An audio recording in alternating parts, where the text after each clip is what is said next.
نحمده ونصلي على رسوله الكريم اما بعد فاعوذ بالله من الشيطان الرجيم بسم الله الرحمن الرحيم رب اشرح لي صدري ويسر لي امري واحلل عقدة من لساني يفقهوا قولي۔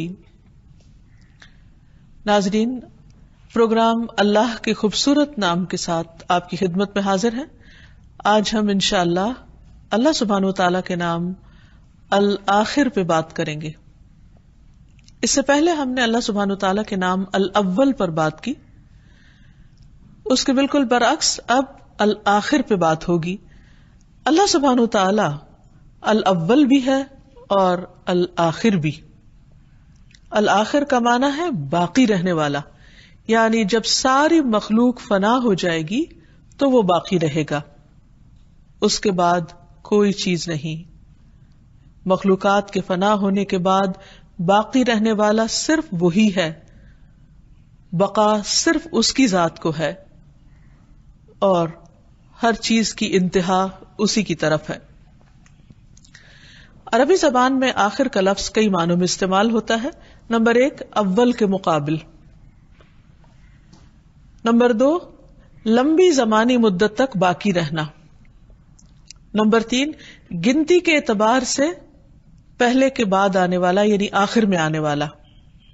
نمبر 4، مقامات میں ایک مدت تک باقی رہنے کے معنوں میں، یعنی ابن عباس کی جیسے ایک حدیث میں آتا ہے کہ نبی صلی اللہ علیہ وسلم ممبر پر چڑھے، وَكَانَ آخِرَ مَجْلِسٍ جَلَسَهُ، کہ یہ آپ کی آخری مجلس تھی، یعنی ٹائم کے اعتبار سے سب سے آخری۔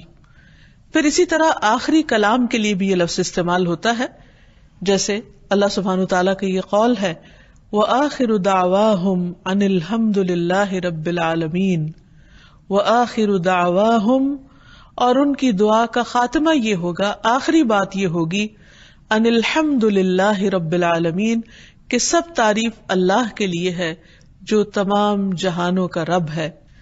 قرآن مجید میں اللہ سبحانہ وتعالیٰ کی یہ صفت یوں بیان ہوئی ہے هُوَ الْأَوَّلُ وَالْآخِرُ وَالظَّاهِرُ وَالْبَاطِنُ وَهُوَ بِكُلِّ شَيْءٍ عَلِيمٌ، وہی سب سے پہلے ہے اور وہی سب سے آخر میں، اور وہی ظاہر ہے اور وہ چھپا ہوا ہے، اور وہ ہر چیز کو خوب جاننے والا ہے۔ حقیقت یہ ہے کہ اللہ سبحانہ وتعالیٰ کی ذات اور اس کی صفات ہمیشہ کے لیے باقی رہنے والی، اس میں کسی قسم کی کوئی کمی ہونے والی نہیں ہے۔ قرآن مجید میں آتا ہے کل من علیہا فان ویبقى وجہ ربک ذو الجلال والاکرام۔ سورۃ الرحمن کی اس آیت کا مطلب ہے کہ ہر ایک جو اس زمین پر ہے فنا ہونے والا ہے، یعنی جو بھی پیدا ہوا ہے اسے ایک دن ختم ہو جانا ہے، اور تیرے رب کا چہرہ باقی رہے گا جو بڑی شان اور عزت والا ہے۔ جتنے بھی مخلوقات ہیں جو بھی پیدا ہوئی ہیں، ان سب کی فطرت کے اندر زوال ہے، فنا ہے، بقا نہیں۔ بقا صرف اللہ کی ذات کو ہے، اور یہی معنی الآخر کے ہیں جو اللہ سبحانہ تعالیٰ کا نام ہے۔ برا کہتے ہیں کہ نبی صلی اللہ علیہ وسلم نے فرمایا اللہم اسلمت وجہی الیک وفوضت امری الیک وَأَلْجَأْتُ ظَهْرِي إِلَيْكَ رَغْبَةً وَرَهْبَةً إِلَيْكَ لَا مَلْجَأَ وَلَا مَنْجَأَ مِنْكَ إِلَّا إِلَيْكَ۔ سمانا کیا ہے کہ ہر چیز کی انتہا اللہ کی ذات پر ہے، ہر چیز اللہ سبحانہ تعالیٰ کی طرف لوٹتی ہے، ہر چیز اسی کے سپرد کی جانی چاہیے۔ ترجمہ اس دعا کا ہے اے اللہ میں نے اپنا چہرہ تیری طرف جھکا لیا، اے اللہ میں نے اپنا معاملہ تیرے سپرد کر دیا، اے اللہ میں ثواب کی توقع تجھ سے ہی رکھتا ہوں، اے اللہ میں تیرے ہی عذاب سے ڈرتا ہوں، اے اللہ تجھے ہی میں نے اپنا پشت پناہ بنا لیا، اور تیرے سوا کہیں اور پناہ اور نجات کی جگہ نہیں ہے۔ یعنی ایک بندہ مومن کے دل میں اللہ سبحانہ تعالیٰ کے لیے جو مقام ہے، جو مرتبہ ہے، اس کا یہ تقاضا ہے کہ انسان اپنی ہر چیز، اپنی ہر کوشش کے بعد انجام کو، آخر کو اللہ سبحانہ تعالیٰ کے سپرد کر دے، اس کے حوالے کر دے۔ یہاں ایک سوال یہ پیدا ہوتا ہے کہ اگر اللہ سبحانہ و تعالی ہمیشہ کے لیے ہے اور اس کے بعد کوئی چیز باقی نہیں رہے گی، نہ باقی رہنے والی ہے، ہر چیز کو زوال اور فنا ہے، تو پھر یہ جو قرآن مجید میں آتا ہے جنت اور جہنم کے بارے میں کہ وہ ہمیشہ رہیں گے، یعنی جو لوگ جنت میں جائیں گے وہ بھی ہمیشہ رہیں گے اور جو جہنم میں جائیں گے وہ بھی ہمیشہ رہیں گے،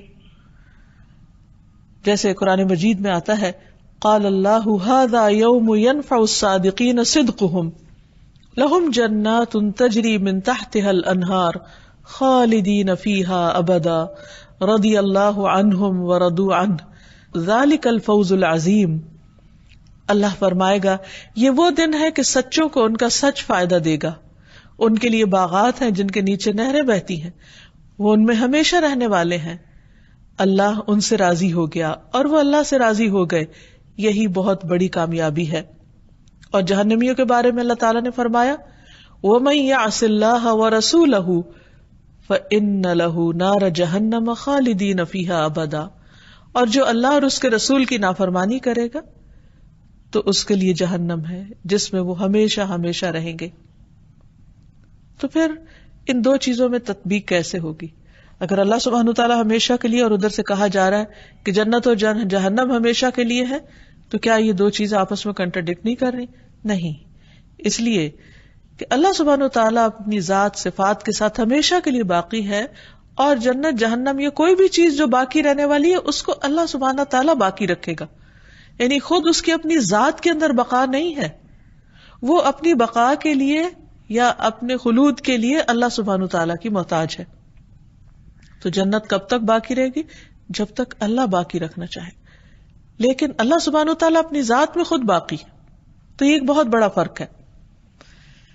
اسی طرح جنت کے رہنے والے بھی، کیونکہ جب سب لوگوں کا فیصلہ ہو جائے گا، جنت والے جنت میں چلے جائیں گے، جہنم والے جہنم میں چلے جائیں گے، تو موت کو ایک مینڈے کی شکل میں لا کر ذبح کر دیا جائے گا، اور اس کے بعد موت نہیں آئے گی کسی چیز پر۔ جو باقی ہیں وہ ہمیشہ کے لیے باقی رہیں گے۔ تو اس کا مطلب کیا ہے کہ جب تک اللہ ان کو باقی رکھنا چاہے گا وہ باقی رہیں گے، وہ خود سے اپنی ذات کے اندر ان کی ایسی کوئی طاقت یا قوت نہیں کہ وہ باقی رہ سکیں۔ تو جنت والے جنت میں ہمیشہ رہیں گے کیونکہ اللہ ان کو ہمیشہ رکھے گا اور ان کو نئی نئی نعمتیں عطا ہوتی رہیں گی، اور اسی طرح جہنم والے جہنم میں ہمیشہ رہیں گے جب اللہ سبحانہ تعالی جب تک ان کو رکھے گا، اور جو بھی نئی نئی سزائیں ان کے لیے تجویز ہوں گی یا ان کو دی جائیں گی۔ پھر یہ ہے کہ جتنی بھی مخلوق ہے، یعنی جنت جہنم کے علاوہ جتنی بھی مخلوق ہے، مثلا جنت والے اور جنت والوں کی جو نعمتیں وہ بھی باقی ہوں گی، جیسے اللہ تعالیٰ فرماتے ہیں وَالْآخِرَةُ خَيْرٌ وَأَبْقَىٰ، اور آخرت کہیں بہتر اور زیادہ باقی رہنے والی ہے۔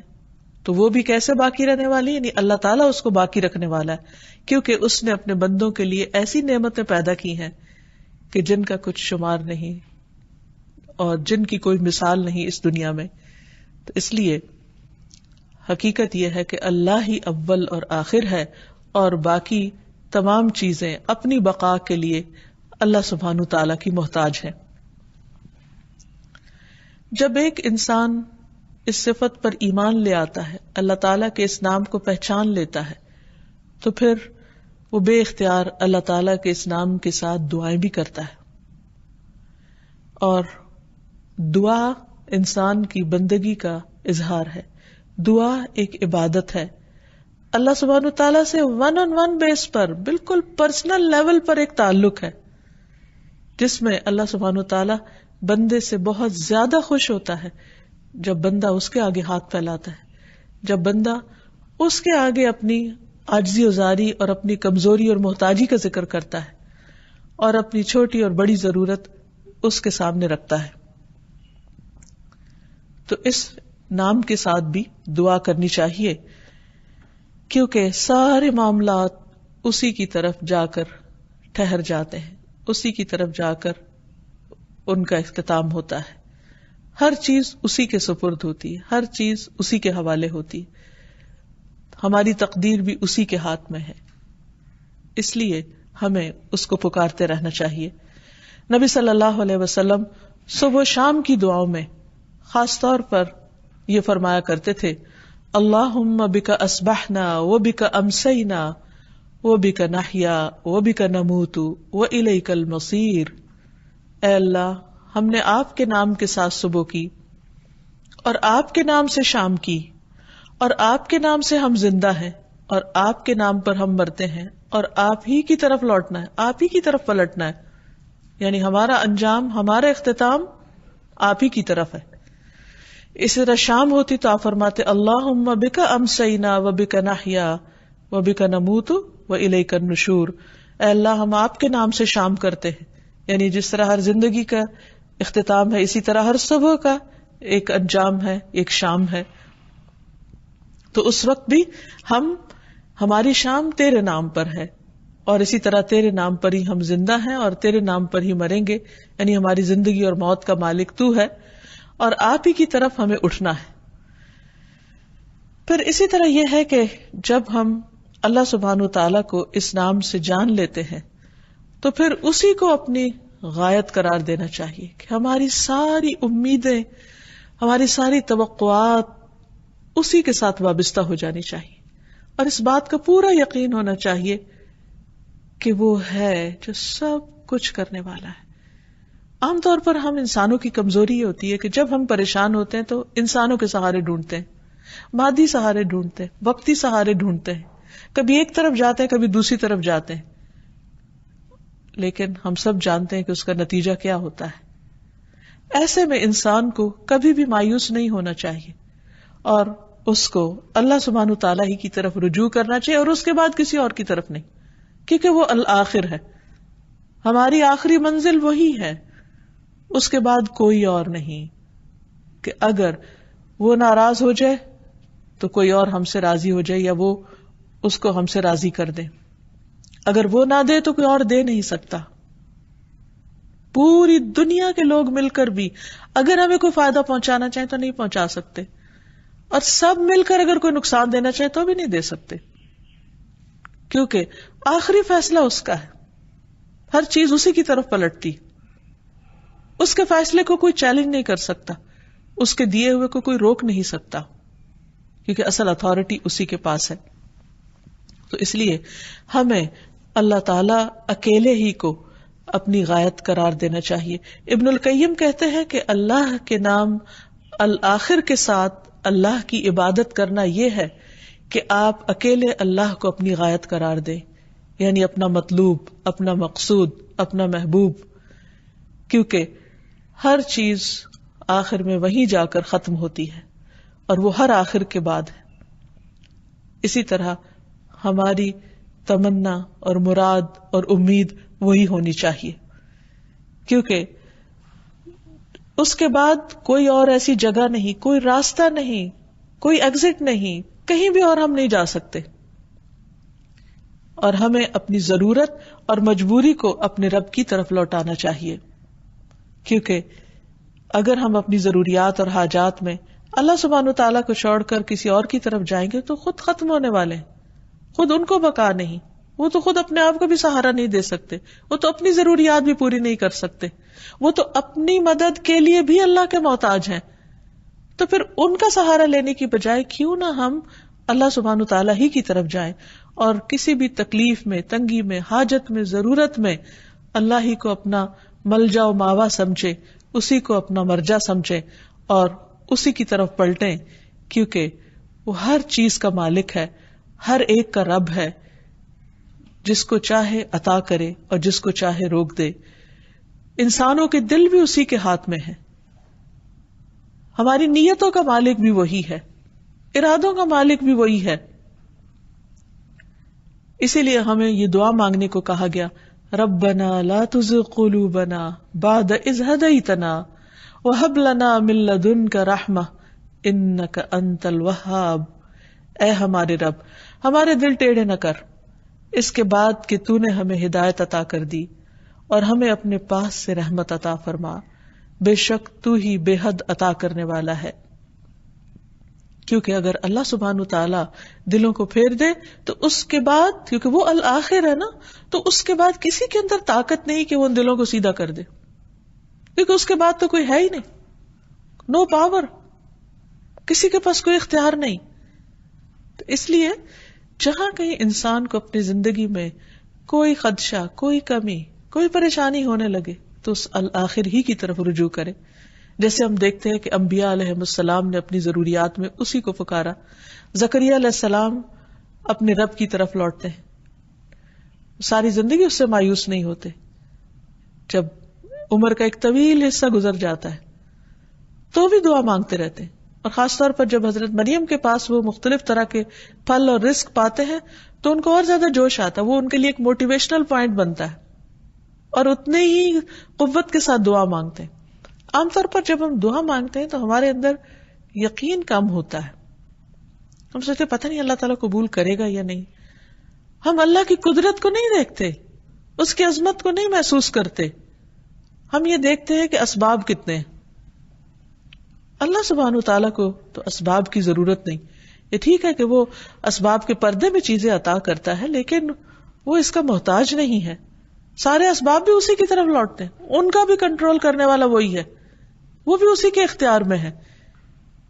اسی لیے ہم دیکھتے ہیں کہ زکریا علیہ السلام اس حال میں اللہ تعالیٰ کو پکارتے ہیں، کہتے ہیں رب انی وہن العظم منی واشتعل الرأس شیبا ولم اکن بدعائک رب شقیا. چپ کے اپنے رب کو پکارتے ہیں دل ہی دل میں، کیونکہ وہ تو دل کے اندر کی وسپرز کو بھی جانتا ہے. وَلَقَدْ نَعْلَمُ مَا تُوَسْوِسُ بِهِ نَفْسُهُ، یعنی انسان کے دل کے اندر کوئی خیال بھی اٹھتا ہے تو اس کو پتہ چل جاتا ہے. وہ دلوں کے راز جانتا ہے، وہ ہماری آہیں، ہمارے دکھ، ہماری تکلیفیں، ہماری سرگوشیاں سب سے واقف ہے. تو اس نے زکریا علیہ السلام کی سرگوشی بھی سنی، کہا اے میرے رب میری ہڈیاں بوسیدہ ہو چکی ہیں، تو میری تو ہڈیاں بھی کمزور ہو گئی ہیں، بڑھاپے کی وجہ سے سر سفیدی سے بڑا کٹھا ہے، اتنا بوڑھا ہو گیا ہوں، لیکن پھر بھی میں مایوس نہیں ہوں کیونکہ تو ہے اور ہر چیز تیری ہی طرف لوٹتی. تو الآخر ہے، جب کچھ نہیں رہے گا تو تو رہ جائے گا، تو ہی باقی رہے گا، اور جس کو تو دینا چاہے اسے کوئی روک نہیں سکتا. تو کہتے ہیں کہ تجھے پکار کر کبھی میں محروم ہوا ہی نہیں. نبی صلی اللہ علیہ وسلم بھی اسی طرح گڑ گڑا کر اللہ سبحانہ تعالیٰ سے دعائیں کرتے ہیں. نبی صلی اللہ علیہ وسلم نے ایک دفعہ قبلہ رخ ہو کر دعا کے لیے اپنے ہاتھوں کو اٹھایا اور اپنے رب سے گڑ گڑا کے دعا مانگنا شروع کی. اللہم انجز لی ما وعدتنی، اللہم آتی ما وعدتنی، اللہم ان تہلک هذه العصابة من اہل الاسلام لا تعبد فی الارض. اے اللہ میرے لیے اپنے کیے ہوئے وعدے کو پورا کر دے، اے اللہ اپنے وعدے کے مطابق عطا فرما دے. اے اللہ اگر اہل اسلام کی یہ جماعت ہلاک ہو گئی تو زمین پر پھر تیری عبادت کبھی نہ کی جائے گی. یہ جنگ بدر کے موقع پر آپ نے دعا کی تھی. آپ صلی اللہ علیہ وسلم برابر اپنے رب سے ہاتھ دراز کیے ہوئے دعا کرتے رہے، قبلے کی طرف منہ کر کے دعا مانگتے رہے. حالانکہ آپ اللہ کے محبوب ہیں، لیکن آپ دیکھیے کہ پھر بھی کس شدت کے ساتھ مانگ رہے ہیں. یہاں تک کہ آپ کی چادر مبارک آپ کے شانے سے گر پڑی، یعنی جو اوپر کی چادر تھی وہ گر گئی، لیکن پھر بھی آپ نے چادر نہیں اٹھائی اور اپنے ہاتھ اٹھائے رکھے. اتنے میں ابو بکر رضی اللہ تعالیٰ عنہ آئے اور آپ کی چادر کو اٹھایا، اسے آپ کے کندھے پہ ڈالا اور پیچھے سے آپ سے لپٹ گئے اور کہنے لگے اے اللہ کے نبی، آپ کی اپنے رب سے دعا کافی ہو چکی ہے، عنقریب وہ اپنے کیے ہوئے وعدوں کو پورا کرے گا. اللہ رب العزت نے یہ آیت نازل فرما دی اس وقت، اذ تستغیثون ربکم، جب تم اپنے رب سے فریادیں کر رہے تھے، فاستجاب لکم، تو اس نے تمہاری دعا قبول کر لی. انی ممدکم بألف من الملائکۃ مردفین، کہ میں تمہاری مدد 1000 لگاتار آنے والے فرشتوں کے ذریعے کروں گا. پس اللہ نے آپ صلی اللہ علیہ وسلم کی فرشتوں کے ذریعے مدد فرمائی. اور اللہ سبحانہ وتعالی ہر چیز پر قدرت رکھتا ہے. اور حقیقت یہ ہے کہ ہماری تقدیر بھی اسی کے ہاتھ میں ہے. دعا تقدیر کو بھی بدل دیتی ہے. وہ جو چاہتا ہے رکھتا ہے، جو چاہتا ہے مٹاتا ہے، اور اصل کتاب اسی کے پاس ہے، اس پر اسی کا اختیار ہے. تو اس لیے ہمارا کام یہ ہے کہ ہم اپنی ہر غایت، منزل، منتہا اسی کو سمجھیں، کیونکہ ہر آنے والی مصیبت کو وہی ٹال سکتا ہے، ہر بلا کو وہی ٹالتا ہے، کوئی اور نہیں. ہر مشکل کو وہی آسان کرتا ہے.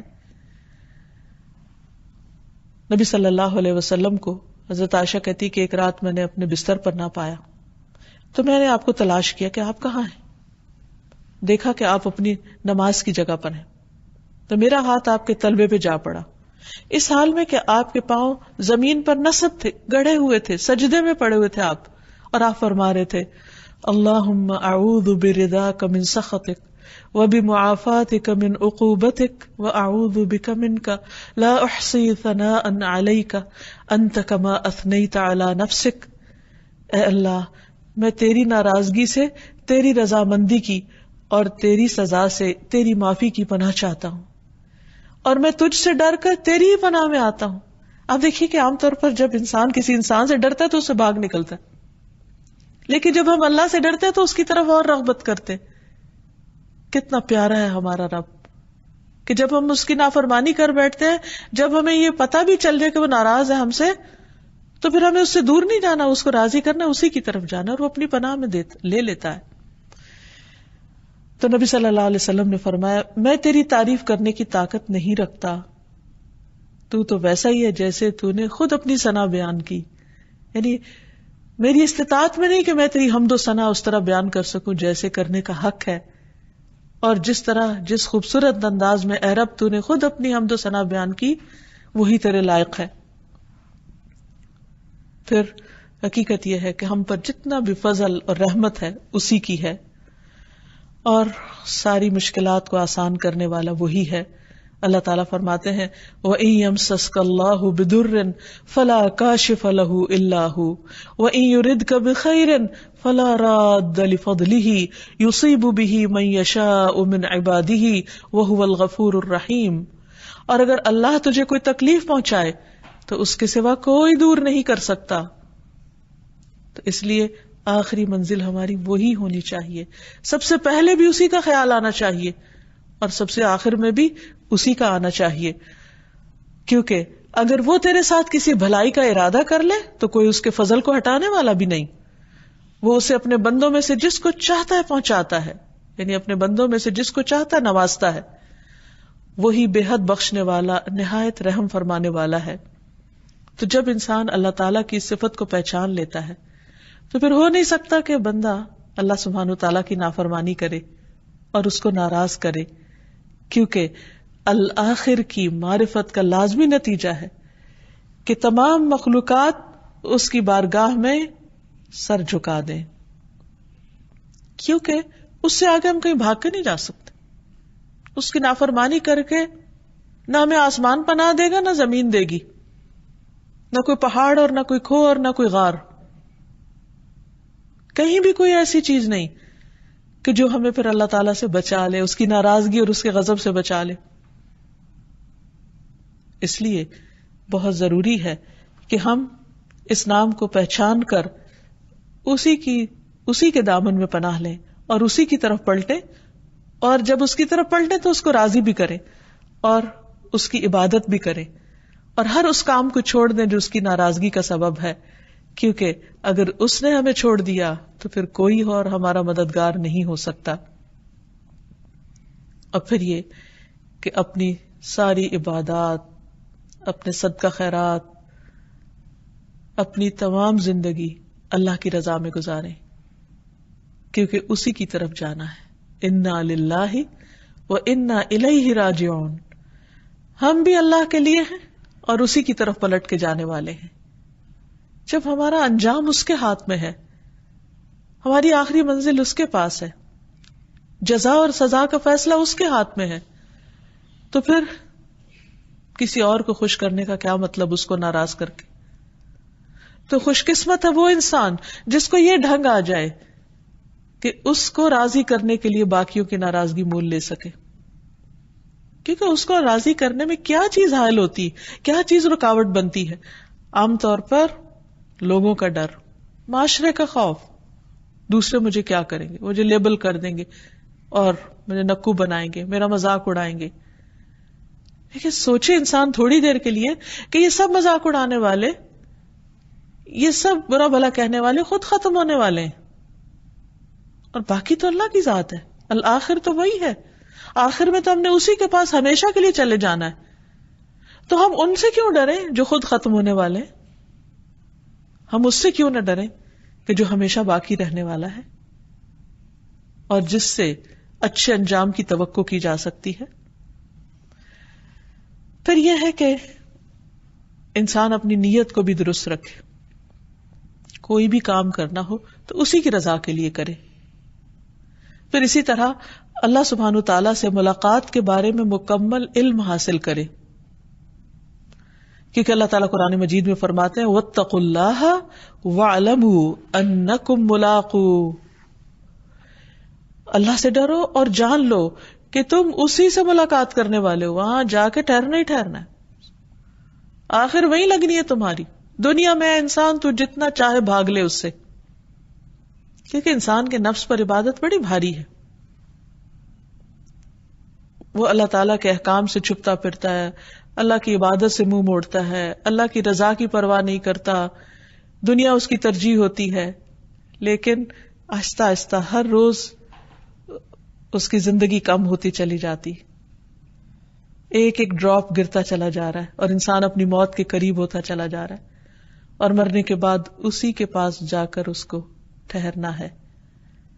وَاعْلَمُوا أَنَّكُمْ مُلَاقُوهُ، جان لو تمہیں اس سے ملاقات کرنی ہی کرنی ہے. تو سوچئے پھر جب اس کے سامنے ہم جا کر کھڑے ہوں گے تو کیسا منظر ہوگا.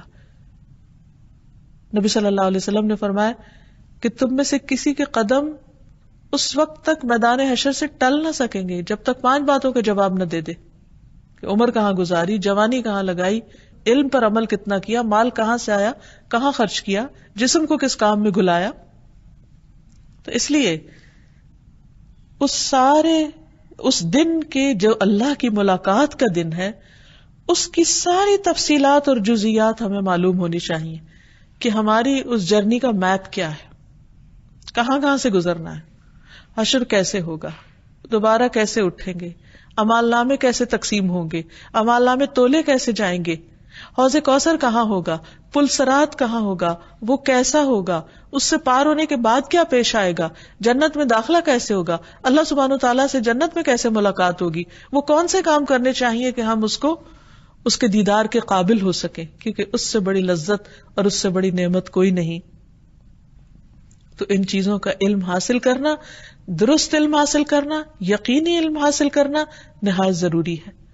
اور پھر یہ کہ صرف علم حاصل نہ کر لے بلکہ انسان اپنی زندگی اس کے مطابق گزارے اور اس کے لیے کوشش کرتا رہے، کیونکہ اللہ سبحانہ وتعالیٰ فرماتے ہیں وَمَنْ أَرَادَ الْآخِرَةَ وَسَعَى لَهَا سَعْيَهَا فَأُولَئِكَ كَانَ سَعْيُهُمْ مَشْكُورًا، کہ جو آخرت کا ارادہ کر لے کہ میں نے وہاں کامیاب ہو کے ٹھہرنا، جو اس بات کو اپنی منزل بنا لے اور اس کے لیے اتنی کوشش کرے جتنی کرنی چاہیے، جتنا حق ہے کرنے کا. یہ نہیں کہ کہے تمنا رکھے، امید اور آرزو کرے کہ میں آخرت میں کامیاب ہو جاؤں، لیکن اس کے بعد عمل کچھ بھی ایسا نہ کرے جو کامیابی کی طرف لے جانے والا ہو، تو یہ بات درست نہیں ہوگی. اللہ تعالیٰ فرماتے جو ارادہ کرے اور اس کے بعد کوشش میں بھی لگ جائے جیسی کوشش ہونی چاہیے، تو ایسے لوگوں کی کوشش قابل قدر ٹھہرے گی، ان کی کوشش قبول کر لی جائے گی، ان کو اس کوشش کا بدلہ دیا جائے گا.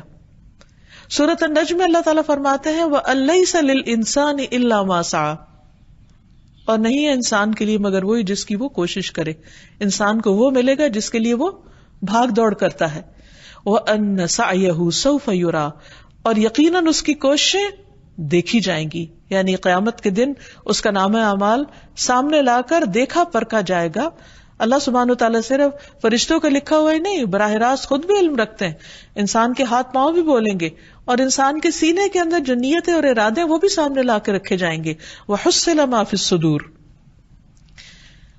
پھر ان سب کوششوں کو وہاں جب لا کے رکھا جائے گا تو پھر نتیجہ کیا ہوگا؟ فرمایا ثُمَّ يُجْزَاهُ الْجَزَاءَ الْأَوْفَى، پھر اسے اس کا بدلہ دیا جائے گا، پورا پورا بدلہ.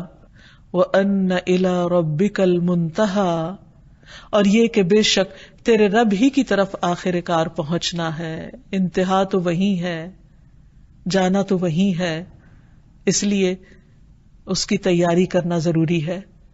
اور یہ بھی یاد رکھے کہ موت سے پہلے اللہ سبحانہ تعالیٰ سے ملاقات ممکن نہیں، نبی صلی اللہ علیہ وسلم نے فرمایا تم اپنے رب عز و جل کو نہیں دیکھ سکتے یہاں تک کہ تم وفات پا جاؤ. تو اس لیے ہمیں اپنی موت کو سامنے رکھ کر جینا ہے اور اس سبق کو یاد رکھنا ہے کہ ہم ہر روز اس کی طرف بڑھ رہے ہیں.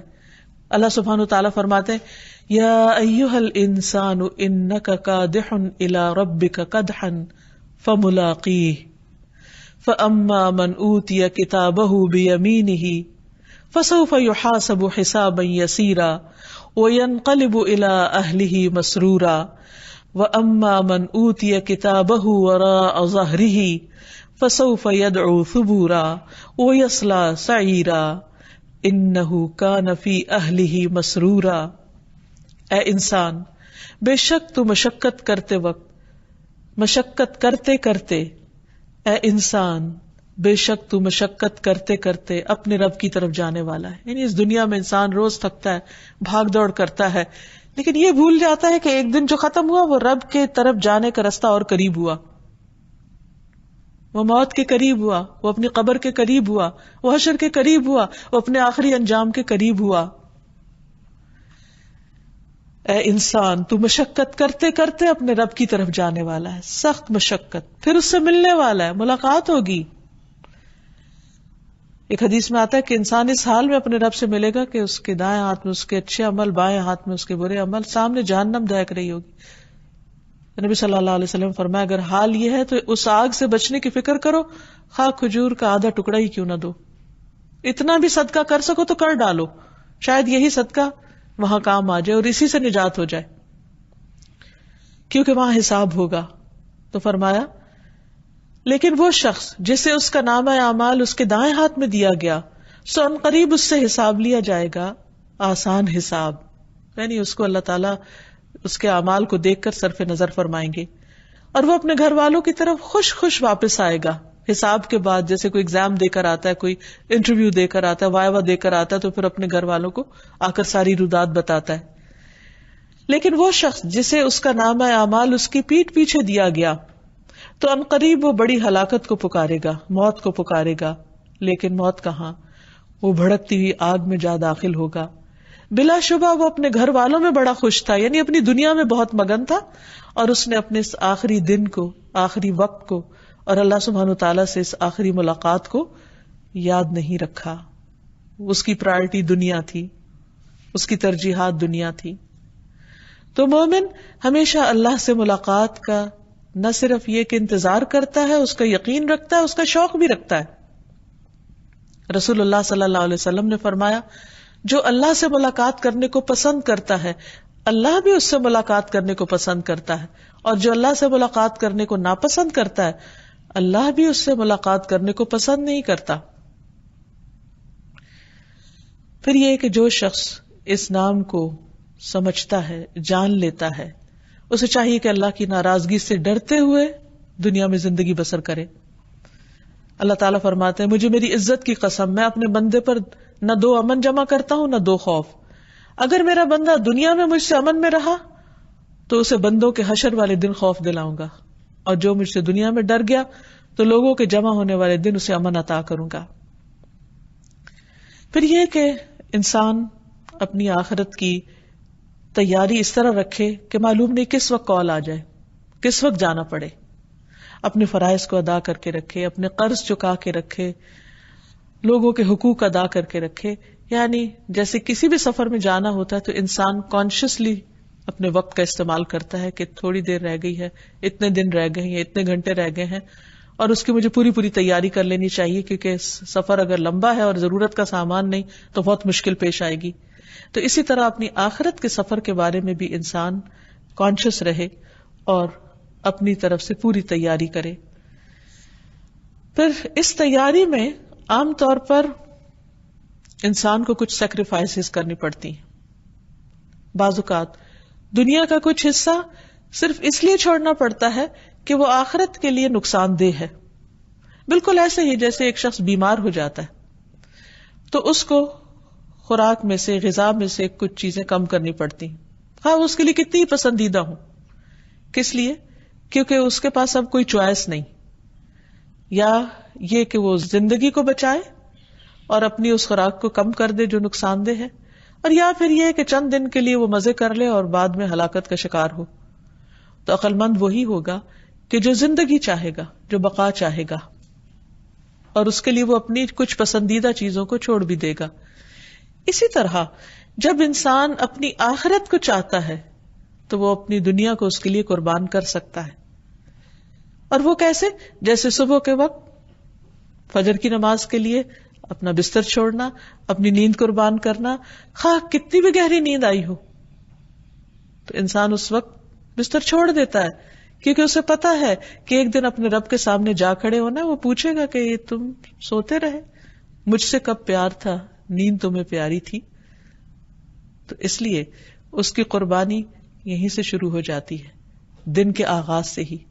پھر اسی طرح کچھ اور کھانے پینے کی چیزیں اسے پسندیدہ ہو سکتی ہیں، لیکن اللہ سبحانہ وتعالیٰ کے ہاں وہ حرام ہو سکتی ہیں، ناپسندیدہ ہو سکتی ہیں. اسی طرح کچھ کام، کچھ پیشے، کچھ اور چیزیں جو اس کی ناراضگی کے ہیں، تو جو بندہ اللہ سبحانہ وتعالیٰ سے ملاقات چاہتا ہے تو وہ ان چیزوں کو چھوڑ دیتا ہے. اللہ کی ملاقات کے حوالے سے نبی صلی اللہ علیہ وسلم کی ایک دعا بھی ہے، اللہم من آمن بک وشہد انی رسولک فحبب الیہ لقاءک وسہل علیہ قضاءک واقلل لہ من الدنیا ومن لم یؤمن بک ویشہد انی رسولک فلا تحبب الیہ لقاءک ولا تسہل علیہ قضاءک وکثر لہ من الدنیا. اے اللہ، جو تجھ پر ایمان لایا اور گواہی دے کہ میں تیرا رسول ہوں، تو اس کے لیے اپنی ملاقات کو محبوب کر دے، یعنی اس کے دل میں محبت ڈال دے اپنی ملاقات کی، اور اس کے حق میں اپنی تقدیر کے فیصلے کو آسان کر دے اور اس کے لیے دنیا کم کر دے. اور جو تجھ پر ایمان نہیں لایا اور نہ یہ گواہی دی کہ میں تیرا رسول ہوں، تو اس کے لیے اپنی ملاقات کو محبوب نہ کر اور نہ اس کے حق میں اپنی تقدیر کے فیصلے کو آسان کر، اور اس کو دنیا زیادہ دے دے تاکہ وہ دنیا میں ہی غافل ہو کر پھر اپنی آخرت کو بھول جائے. تو جو شخص آخرت میں جیتا ہے وہ نیک اعمال کرتا ہے، شرک سے بچتا ہے، جیسے سورۃ الکہف کے آخر میں آتا ہے فَمَنْ كَانَ يَرْجُو لِقَاءَ رَبِّهِ فَلْيَعْمَلْ عَمَلًا صَالِحًا وَلَا يُشْرِكْ بِعِبَادَةِ رَبِّهِ أَحَدًا. جو شخص اپنے رب سے ملاقات کی امید رکھتا ہے، اسے چاہیے کہ وہ نیک عمل کرے اور اپنے رب کی عبادت میں کسی دوسرے کو شریک نہ کرے. ایسا شخص اپنے رب کے سامنے کھڑے ہونے سے ڈرتا ہے، وہ خواہشات کی پیروی نہیں کرتا. وَأَمَّا مَنْ خَافَ مَقَامَ رَبِّهِ وَنَهَى النَّفْسَ عَنِ الْهَوَىٰ فَإِنَّ الْجَنَّةَ هِيَ الْمَأْوَىٰ. جو اپنے رب کے سامنے جواب دہی کے لیے کھڑا ہونے سے ڈرتا رہا اور اپنے آپ کو خواہش نفس سے روکے رکھا تو جنت ہی اس کا ٹھکانہ ہوگی. اس کی سوچ اور گفتگو میں فرق ہوتا ہے عام لوگوں سے. اس کا دنیا سے رشتہ عارضی ہوتا ہے اور وہ اس کو اچھی طرح سمجھتا ہے کہ مجھے یہ دنیا جلد چھوڑنی ہے، اسی لیے وہ اپنی دنیا کا سامان مختصر کر دیتا ہے تاکہ کوئی بھی چیز اس کی آخرت کے راستے میں رکاوٹ نہ بنے. پھر اسی طرح دنیا میں رہتے ہوئے فکر اس کی آخرت کی ہوتی، اور آخرت کی فکر سب سے بڑی فکر ہوتی ہے، اور اس فکر میں وہ اپنی زبان اللہ کے ذکر سے تر رکھتا ہے، کیونکہ نبی صلی اللہ علیہ وسلم نے فرمایا بہترین عمل یہ ہے کہ جب تو دنیا سے رخصت ہو تو تیری زبان اللہ کے ذکر سے تر ہو. اور پھر جب اسے دنیا اور آخرت میں چوائس دی جائے تو وہ آخرت کو اختیار کرنے والا ہو. جیسے کہ نبی صلی اللہ علیہ وسلم کو جب چوائس دی گئی تو آپ نے فرمایا اللہم الرفیق الاعلی، یا اللہ مجھے رفیق اعلیٰ کا ساتھ پسند ہے. اور پھر یہ کہ اس کی موت بھی اس حال میں ہے کہ وہ اللہ کا شکر ادا کر رہا ہو. نبی صلی اللہ علیہ وسلم نے فرمایا مومن کے ہر حال میں خیر ہے، اس کی جان اس کے دو پہلوؤں سے نکل رہی ہوتی ہے، اس حال میں کہ وہ اللہ کی تعریف بیان کر رہا ہوتا ہے، وہ اس وقت بھی اپنے رب کا شکر گزار ہوتا ہے. اور موت کے وقت اس کو کیا آواز آتی ہے، یا ایتھا النفس المطمئنہ ارجعی الی ربک راضیۃ مرضیہ فادخلی فی عبادی وادخلی جنتی. جو اپنے رب کی محبت میں جیتا ہے، رب اس کو یہ خوبصورت پیغام دیتے ہیں، اے مطمئن نفس اپنے پروردگار کی طرف لوٹ چل. تجھے اس سے ملاقات کا شوق تھا، اب واپسی کا وقت آ گیا، ملاقات کا وقت آ گیا، اس حال میں کہ تو اس سے راضی ہے اور وہ تجھ سے راضی ہے، بس میرے خاص بندوں میں داخل ہو جا، میری جنت میں داخل ہو جا. ایسے بندوں کی موت کا جب وقت آتا ہے تو فرشتے آ کے خوشخبری دیتے ہیں، فَأَمَّا إِن كَانَ مِنَ الْمُقَرَّبِينَ فَرَوْحٌ وَرَيْحَانٌ وَجَنَّتُ نَعِيمٍ. اگر وہ مقربین میں سے ہوتا ہے یعنی اللہ تعالیٰ بھی اس سے محبت کرتا ہے تو اس کے لیے راحت نعمتوں والے باغ ہوتے ہیں، اور جب اسے اس کی خوشخبری سنائی جاتی ہے تو وہ اللہ سے ملنے کی خواہش اس کے دل میں اور بڑھ جاتی ہے، تو اللہ تعالیٰ بھی اس کی ملاقات سے محبت کرتے ہیں۔ تو اللہ سبحانہ وتعالیٰ جو ہمیشہ باقی رہنے والے ہیں، ہمارے دل میں ہمیشہ باقی رہنے والی نعمتوں کی محبت ڈال دیں اور ہمیں اس کے لیے کچھ کرنے کی توفیق عطا فرمائیں۔ وآخر دعوانا ان الحمد للہ رب العالمین۔